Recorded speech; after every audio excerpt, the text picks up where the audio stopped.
Chapter 12 The Mirror of Erised. Christmas was coming. One morning in mid-December, Hogwarts woke to find itself covered in several feet of snow. The lake froze solid, and the Weasley twins were punished for bewitching several snowballs so that they followed Quirrell around, bouncing off the back of his turban. The few owls that managed to battle their way through the stormy sky to deliver post had to be nursed back to health by Hagrid before they could fly off again. No one could wait for the holidays to start. While the Gryffindor common room in the Great Hall had roaring fires, the drafty corridors had become icy and a bitter wind rattled the windows in the classrooms. Worst of all were Professor Snape's classes down in the dungeons, where their breath rose in a mist before them and they kept as close as possible to their hot cauldrons. "I do feel so sorry," said Draco Malfoy one potions class, "for all those people who have to stay at Hogwarts for Christmas. Because they're not wanted at home." He was looking over at Harry as he spoke. Crabbe and Goyle chuckled. Harry, who was measuring out powdered spine of lionfish, ignored them. Malfoy had been even more unpleasant than usual since the Quidditch match. Disgusted that Slytherin had lost, he had tried to get everyone laughing at how a wide-mouthed tree frog would be replacing Harry as Seekers next. Then he'd realized that nobody found this funny because they were all so impressed at the way Harry had managed to stay on his bucking broomstick. So Malfoy, jealous and angry, had gone back to taunting Harry about having no proper family. It was true that Harry wasn't going back to Privet Drive for Christmas. Professor McGonagall had come around the week before making a list of students who would be staying for the holidays, and Harry had signed up at once. He didn't feel sorry for himself at all. This would probably be the best Christmas he'd ever had. Ron and his brothers were staying too because Mr. and Mrs. Weasley were going to Romania to visit Charlie. When they left the dungeons at the end of potions, they found a large fir tree blocking the corridor ahead. Two enormous feet sticking out at the bottom, and a loud puffing sound told them that Hagrid was behind it. "Hi, Hagrid. Want any help?" Ron asked, sticking his head through the branches. "Nah, I'm all right. Thanks, Ron." "Would you mind moving out of the way?" came Malfoy's cold drawl from behind them. "Are you trying to earn some extra money, Weasley? Hoping to be gamekeeper yourself when you leave Hogwarts? I suppose that hut of Hagrid's must seem like a palace compared to what your family's used to." Ron dived at Malfoy just as Snape came up the stairs. "Weasley!" Ron let go of the front of Malfoy's robes. "He was provoked, Professor Snape," said Hagrid, sticking his huge hairy face out from behind the tree. "Malfoy was insulting his family." "Be that as it may, fighting is against Hogwarts rules, Hagrid," said Snape silkily. 5 points from Gryffindor, Weasley, and be grateful it isn't more. Move along, all of you." Malfoy, Crabbe, and Goyle pushed roughly past the tree, scattering needles everywhere and smirking. "I'll get him," said Ron, grinding his teeth at Malfoy's back. "One of these days, I'll get him." "I hate them both," said Harry. "Malfoy and Snape." "Come on, cheer up. It's nearly Christmas," said Hagrid. "Tell you what, come with me and see the Great Hall. Looks a treat." So Harry and Ron and Hermione followed Hagrid and his tree all to the Great Hall, where Professor McGonagall and Professor Flitwick were busy with the Christmas decorations. "Ah, Hagrid, the last tree. Put it in the far corner, would you?" The hall looked spectacular. Festoons of holly and mistletoe hung all around the walls, and no fewer than 12 towering Christmas trees stood around the room, some sparkling with tiny icicles, some glittering with hundreds of candles. "Yet how many days you got left till your holidays?" Hagrid asked. "Just one," said Hermione. "And that reminds me. Harry, Ron, you've got half an hour before lunch. We should be in the library." "Oh, yeah, you're right," said Ron, tearing his eyes away from Professor Flitwick, who had golden bubbles blossoming out of his wand and was trailing them over the branches of the new tree. "The library?" said Hagrid, following them out of the hall. "Just before the holidays? Bit keen, aren't you?" "Oh, we're not working," Harry told him brightly. "Ever since you mentioned Nicholas Flamel, we've been trying to find out who he is." "You what?" Hagrid looked shocked. "Listen here, I've told you, drop it. It's nothing to you with the dog's garden." "We just want to know who Nicholas Flamel is, that's all," said Hermione. "Unless you'd like to tell us and save us the trouble," Harry added. We must have been through hundreds of books already, and we can't find him anywhere. Just give us a hint. I know I've read his name somewhere." "I'm saying nothing," said Hagrid flatly. "Just have to find out for ourselves, then," said Ron, and they left Hagrid looking disgruntled and hurried off to the library. They had indeed been searching books for Flamel's name ever since Hagrid had let it slip, because how else were you going to find out what Snape was trying to steal? The trouble was, it was very hard to know where to begin, not knowing what Flamel might have done to get himself into a book. He wasn't in Great Wizards of the 20th Century, or notable magical names of our time. He was missing too from important modern magical discoveries and a study of recent developments in wizardry. And then, of course, there was the sheer size of the library, tens of thousands of books, thousands of shelves, hundreds of narrow rows. Hermione took out a list of subjects and titles she had decided to search, while Ron strode off down a row of books and started pulling them off the shelves at random. Harry wandered over to the restricted section. He had been wondering for a while if Flamel wasn't somehow in there. Unfortunately, he needed a specially signed note from one of the teachers to look in any of the restricted books, and he knew he'd never get one. These were the books containing powerful dark magic, never taught at Hogwarts and only read by older students studying advanced defense against the dark arts. "What are you looking for, boy?" "Nothing," said Harry. Madam Pince, the librarian, brandished a feather duster at him. "You'd better get out, then. Go on, out." Wishing he'd been a bit quicker at thinking up some story, Harry left the library. He, Ron, and Hermione had already agreed they'd better not ask Madam Pince where they could find Flamel. They were sure she'd be able to tell them, but they couldn't risk Snape hearing what they were up to. Harry waited outside in the corridor to see if the two others had found anything, but he wasn't very hopeful. They had been looking for a fortnight, after all, but as they only had odd moments between lessons, it wasn't surprising they'd found nothing. What they really needed was a nice long search without Madam Pince breathing down their necks. 5 minutes later, Ron and Hermione joined them, shaking their heads. They were off to lunch. "You will keep looking while I'm away, won't you?" said Hermione. "And send me an owl if you find anything?" "And you could ask your parents if they know who Flamel is," said Ron. "It'd be safe to ask them." "Very safe, as they're both dentists," said Hermione. Once the holidays had started, Ron and Harry were having too good a time to think much about Flamel.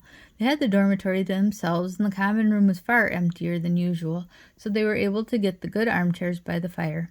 They sat by the hour eating anything they could spear on a toasting fork, bread, crumpets, marshmallows, and plotting ways of getting Malfoy expelled, which were fun to talk about even if they wouldn't work. Ron also started teaching Harry wizard chess. This was exactly like Muggle chess, except for the figures were alive, which made it a lot more like directing troops in battle. Ron's set was very old and battered, like everything else he owned. It had once belonged to someone else in his family, in this case, his grandfather. However, old chessmen weren't a drawback at all. Ron knew them so well, he never had trouble getting them to do what he wanted.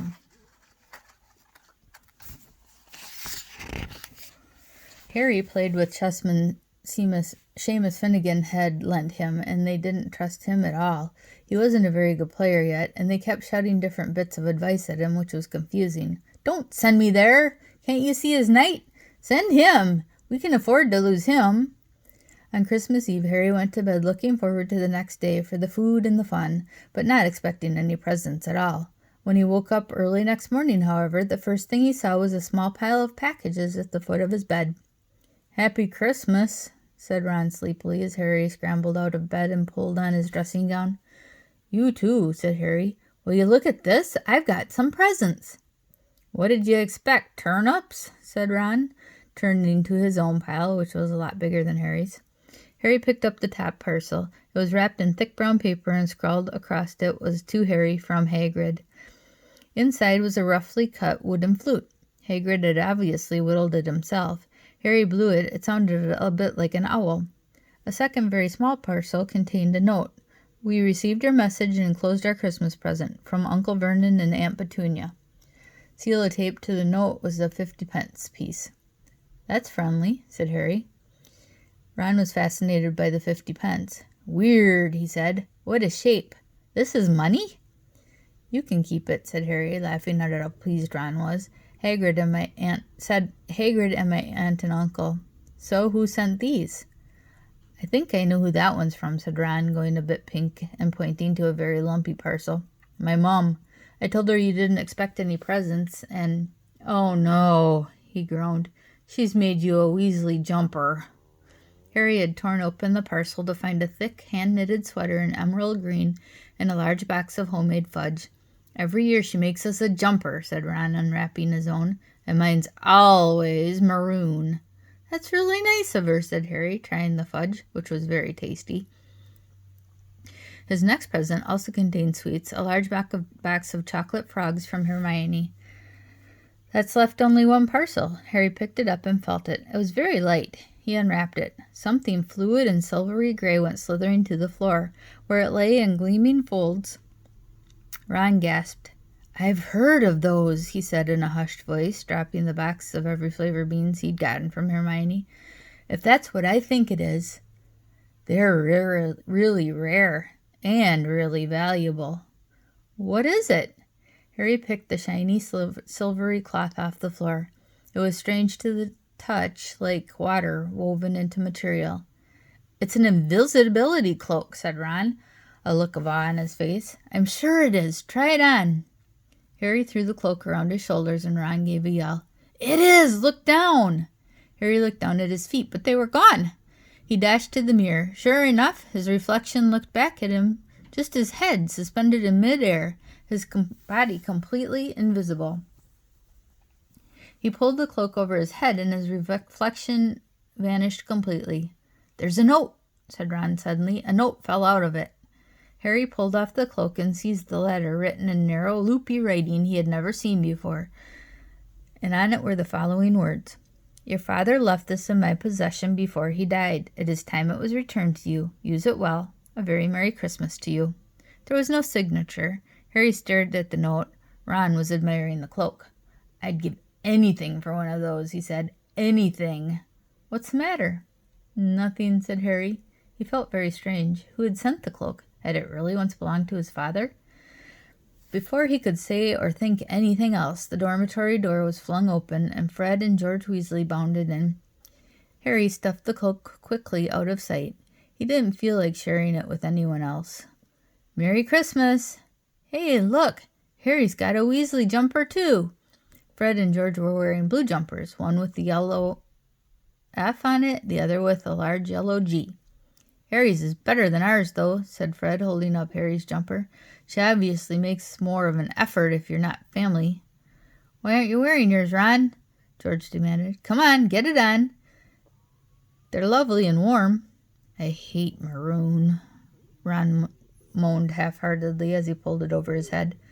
You haven't got a letter on yours, George observed. I suppose she thinks you don't forget your name, but we're not stupid. We know we're Gred and Forge. What's all this noise? Percy Weasley stuck his head through the door, looking disapproving. He had clearly come halfway through unwrapping his presents as he too carried a lumpy jumper over his arm, which Fred seized. P for prefect. Get it on, Percy. Come on. We're all wearing ours. Even Harry got one. I don't want, said Percy thickly as the twins forced the jumper over his head, knocking his glasses askew. And you're not sitting with the prefects today either, said George. Christmas is a time for family. They frog-marched Percy from the room, his arms pinned to his sides by his jumper. Harry had never in all his life had such a Christmas dinner. 100 fat roast turkeys, mountains of roast and boiled potatoes, platters of fat chapeladas, tureens of buttered peas, silver boats of thick, rich gravy and cranberry sauce, and stacks of wizard crackers every few feet along the table. These fantastic crackers were nothing like the feeble muggle ones the Dursleys usually bought, with their little plastic toys and their flimsy paper hats. Harry pulled a wizard cracker from Fred, and it didn't just bang, it went off with a blast like a cannon and engulfed them all in a cloud of blue smoke, while from the inside exploded a rear admiral's hat and several live white mice. Up on the high table, Dumbledore had swapped his pointed wizard's hat for a flowered bonnet and was chuckling merrily at a joke Professor Flitwick had just read him. Flaming Christmas puddings followed the turkey. Percy nearly broke his teeth on a silver sickle embedded in his slice. Harry watched Hagrid getting redder and redder in the face as he called for more wine, finally kissing Professor McGonagall on the cheek, who, to Harry's amazement, giggled and blushed, her top hat lopsided. When Harry finally left the table, he was laden down with a stack of things out of the crackers, including a pack of non-explodable luminous balloons, a grow-your-own warts kit, and his own new wizard chess set. The white mice had disappeared, and Harry had a nasty feeling they were going to end up in Mrs. Norris's Christmas dinner. Harry and the Weasleys spent a happy afternoon having a furious snowball fight in the grounds. Then, cold, wet, and gasping for breath, they returned to the fire in the Gryffindor common room, where Harry broke in his new chess set by losing spectacularly to Ron. He suspected he wouldn't have lost so badly if Percy hadn't tried to help him so much. After a tea of turkey sandwiches, crumpets, trifle, and Christmas cake, everyone felt too full and sleepy to do much before bed except sit and watch Percy chase Fred and George all over Gryffindor Tower because they'd stolen his prefect badge. It had been Harry's best Christmas day ever, yet something had been nagging at the back of his mind all day. Not until he climbed into bed was he free to think about it, the invisibility cloak, and whoever had sent it. Ron, full of turkey and cake and with nothing mysterious to bother him, fell asleep almost as soon as he'd drawn the curtains of his four-poster. Harry leaned over the side of his own bed and pulled the cloak out from under it. His father's. This had been his father's. He let the material flow over his hands, smoother than silk, light as air. Use it well, the note had said. He had to try it out now. He slipped out of bed and wrapped the cloak around himself. Looking down at his legs, he saw only moonlight and shadows. It was a very funny feeling. Use it well. Suddenly, Harry felt wide awake. The whole of Hogwarts was open to him in this cloak. Excitement flooded through him as he stood there in the dark and silence. He could go anywhere in this, anywhere, and Filch would never know. Ron grunted in his sleep. Should Harry wake him? Something held him back, his father's cloak. He felt that this time, the first time, he wanted to use it alone. He crept out of the dormitory, down the stairs, across the common room, and climbed through the portrait hole. Who's there? Squawked the fat lady. Harry said nothing. He walked quickly down the corridor. Where should he go? He stopped, his heart racing, and thought. And then it came to him. The restricted section in the library. He'd be able to read as long as he liked, as long as it took him to find out who Flamel was. He set off, drawing the invisibility cloak tight around him as he walked. The library was pitch black and very eerie. Harry lit a lamp to see his way along the rows of books. The lamp looked as if it was floating along in midair, and even though Harry could feel his arm supporting it, the sight gave him the creeps. The restricted section was right at the back of the library. Stepping carefully over the rope which separated these books from the rest of the library, he held up his lamp to read the titles. They didn't tell him much. Their peeling, faded gold letters spelled words in languages Harry couldn't understand. Some had no title at all. One book had a dark stain on it that looked horribly like blood. The hairs on the back of Harry's neck prickled. Maybe he was imagining it, maybe not. But he thought a faint whispering was coming from the books, as though he knew someone was there who shouldn't be. He had to start somewhere. Setting the lamp down carefully on the floor, he looked along the bottom shelf for an interesting-looking book. A large black and silver volume caught his eye. He pulled it out with difficulty because it was very heavy and balanced it on his knee. He let it fall open. A piercing, blood-curdling shriek split the silence. The book was screaming! Harry snapped it shut, but the shriek went on and on, one high, unbroken, ear-splintering note. He stumbled backwards and knocked over his lamp, which went out at once. Panicking, he heard footsteps coming down the corridor outside. Stuffing the shrieking book back on the shelf, he ran for it.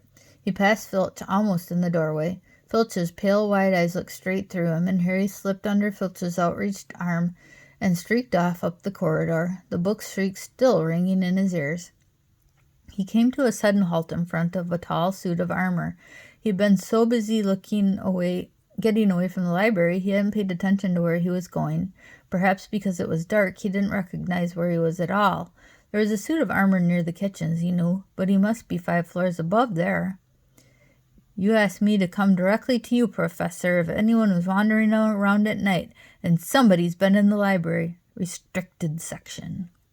Harry felt the blood drain from his face. Whoever he was, Filch must know a shortcut because... Wherever he was, Filch must know a shortcut because his soft, greasy voice was getting nearer, and to his horror, it was Snape who replied, "The restricted section? Well, they can't be far. We'll catch them." Harry stood rooted to the spot as Filch and Snape came around the corner ahead. They couldn't see him, of course, but it was a narrow corridor, and if they came much nearer, they'd knock right into him. The cloak didn't stop him being solid. He backed away as quickly as he could. A door stood ajar to the left. It was his only hope. He squeezed through it, holding his breath, trying not to move it, and to his relief he managed to get inside the room without their noticing anything. They walked straight past, and Harry leaned against the wall, breathing deeply, listening to their footsteps dying away. That had been close, very close. It was a few seconds before he noticed anything about the room he had hidden in. It looked like a disused classroom. The dark shapes of desks and chairs were piled against the walls, and there was an upturned wastepaper basket. But propped against the wall facing him was something that didn't look as if it belonged there, something that looked as if someone had just put it there to keep it out of the way. It was a magnificent mirror, as high as the ceiling, with an ornate gold frame standing on 2 clawed feet. There was an inscription carved around the top. It said, "Stra Ehuru Ut Ube Kafru Ut An Ushi." His panic fading now that there was no sound of Filch and Snape, Harry moved nearer to the mirror, wanting to look at himself, but see no reflection again. He stepped in front of it. He had to clap his hand to his mouth to stop himself screaming. He whirled around. His heart was pounding far more furiously than when the book had screamed, for he had seen not only himself in the mirror, but a whole crowd of people standing right behind him. But the room was empty. Breathing very fast, he turned slowly back to the mirror. There he was, reflected in it, white and scared-looking, and there, reflected behind him, were at least 10 others. Harry looked over his shoulder, but still no one was there. Or were they all invisible too? Was he in fact in a room full of invisible people, and this mirror's trick was that it reflected them, invisible or not? He looked in the mirror again. A woman standing right behind his reflection was smiling at him and waving. He reached out a hand and felt the air behind him. If she was really there, he'd touch her. Their reflections were so close together, but he felt only air. She and the others existed only in the mirror. She was a very pretty woman. She had dark red hair, and her eyes. Her eyes are just like mine, Harry thought, edging a little closer to the glass. Bright green, exactly the same shape. But then he noticed that she was crying, smiling, but crying at the same time. The tall, thin, black-haired man standing next to her put his arm around her. He wore glasses, and his hair was very untidy. It stuck up all at the back, just like Harry's did. Harry was so close to the mirror now that his nose was nearly touching that of his reflection. "Mom?" he whispered. "Dad?" They just looked at him, smiling.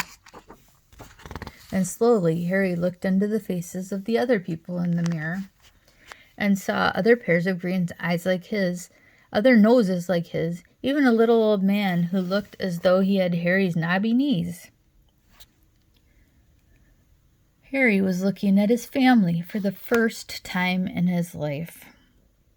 The Potter smiled and waved at Harry, and he stared hungrily back at them, his hands pressed flat against the glass as though he was hoping to fall right through it and reach them. He had a powerful kind of ache inside him, half joy, half terrible sadness. How long he stood there, he didn't know. The reflection did not fade, and he looked and looked until a distant noise brought him back to his senses. He couldn't stay here. He had to find his way back to bed. He tore his eyes away from his mother's face, whispered, "I'll come back," and hurried from the room. "You could have woken me," said Ron crossly. "You can come tonight. I'm going back. I want to show you the mirror." "I'd like to see your mom and dad," Ron said eagerly, "and I want to see all your family, all the Weasleys. You'll be able to show me your other brothers and everyone." "You can see them any time," said Ron. "Just come around my house this summer. Anyway, maybe if it only shows dead people. Shame about not finding Flamel, though. Have some bacon or something? Why aren't you eating?" Harry couldn't eat. He had seen his parents and would be seeing them again tonight. He had almost forgotten about Flamel. It didn't seem very important anymore. Who cared what the three-headed dog was guarding? What did it matter if Snape stole it, really? "Are you all right?" said Ron. "You look odd."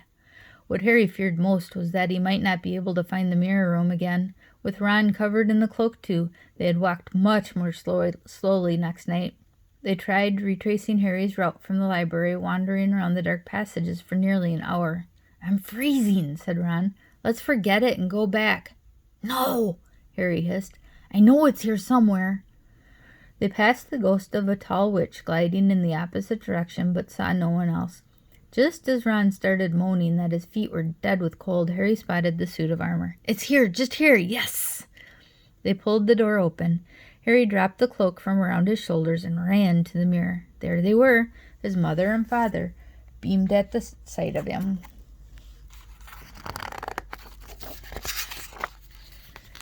"See?" Harry whispered.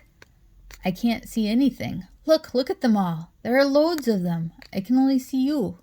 Look at it properly. Go on and stand where I am." Harry stepped aside, but with Ron in front of the mirror, he couldn't see his family anymore. Just Ron was in his paisley pajamas. Ron, though, was staring, transfixed at his image. "Look at me," he said. "Can you see all your family standing around you?" "No, I'm alone, but I'm different. I look older, and I'm head boy." "What?" I'm wearing the badge like Bill used to, and I'm holding the house cup and the Quidditch cup. I'm Quidditch captain, too." Ron tore his eyes away from the suspended sight to look excitedly at Harry. "Do you think the mirror shows the future?" "How can it? All my family are dead. Let me have another look." "You had it to yourself all last night. Give me a bit more time." "You're only holding the Quidditch cup. What's interesting about that? I want to see my parents." "Don't push me." A sudden noise outside in the corridor put an end to their discussion. They hadn't realized how loudly they'd been talking. "Quick!" Ron threw the cloak back over them as the luminous eyes of Mrs. Norris came round the door. Ron and Harry stood quite still, both thinking the same thing. Did the cloak work on cats? After what seemed an age, she turned and left. "This isn't safe. She might have gone for Filch. I bet she has. Come on." And Ron pulled Harry out of the room. The snow still hadn't melted next morning. "Want to play chess, Harry?" said Ron. "No." "Why don't we go down and visit Hagrid?" "No, you go." "I know what you're thinking about, Harry. That mirror. Don't go back tonight." "Why not?" "I don't know. I've just got a bad feeling about it. And anyway, you've had too many close shaves already. Filch, Snape, and Mrs. Norris are wandering around. So what if they can't see you? What if they walk into you? What if you knock something over?" "You sound like Hermione." "I'm serious, Harry. Don't go." But Harry only had one thought in his head, which was to get back in front of the mirror, and Ron wasn't going to stop him. That night he found his way more quickly than before. He was walking so fast he knew he was making more noise than was wise, but he didn't meet anyone. And there were his mother and father smiling at him again, and one of his grandfathers nodding happily. Harry sank down to sit on the floor in front of the mirror. There was nothing to stop him staying there all night with his family. Nothing at all, except... "So, back again, Harry?" Harry felt as though his insides had turned to ice. He looked behind him. Sitting on one of the desks by the wall was none other than Albus Dumbledore. Harry must have walked straight past him, so desperate to get to the mirror he hadn't noticed him. I didn't see you, sir." "Strange how short-sighted being invisible can make you," said Dumbledore, and Harry was relieved to see that he was smiling. "So," said Dumbledore, slipping off the desk to sit on the floor with Harry, You, like hundreds before you, have discovered the delights of the Mirror of Erised." "I didn't know it was called that, sir." "But I expect you've realized by now what it does. It shows me my family, and it showed your friend Ron himself as head boy." How did you know? I don't need a cloak to become invisible, said Dumbledore gently. Now, can you think what the Mirror of Erised shows us all? Harry shook his head. Let me explain. The happiest man on earth would be able to use the Mirror of Erised like a normal mirror. That is, he would look into it and see himself exactly as he is. Does that help? Harry thought. Then he said slowly, It shows us what we want, whatever we want. Yes and no, said Dumbledore quietly. It shows us nothing more or less than the deepest, most desperate desire of our hearts. You have never known your family. See them standing around you? Ron Weasley, who has always been overshadowed by his brother, sees himself standing alone. And best of all of them. However, this mirror will give us neither knowledge or truth. Men have wasted many away before it, entranced by what they have seen, or been driven mad, not knowing if what it shows is real or even possible. The mirror will be moving to a new home tomorrow, Harry, and I ask you not to go looking for it again. If you ever do run across it, you will now be prepared. It does not do to dwell on dreams and forget to live. Remember that. Now, why don't you put that admirable cloak back on and get off to bed? Harry stood up. Sir, Professor Dumbledore, can I ask you something? Obviously, you've just done so, Dumbledore smiled. You may ask me one more thing, however. What do you see when you look in the mirror? I see myself holding a pair of thick woolen socks. Harry stared. One can never have enough socks, said Dumbledore. Another Christmas has come and gone, and I didn't get a single pair. People will insist on giving me books. It was only when he was back in bed that it struck Harry that Dumbledore might not have been quite truthful. But then, he thought, as he shoved Scabbers off his pillow, it had been quite a personal question. That's the end of Chapter 12. Hope you have a great day, and I will see you tomorrow.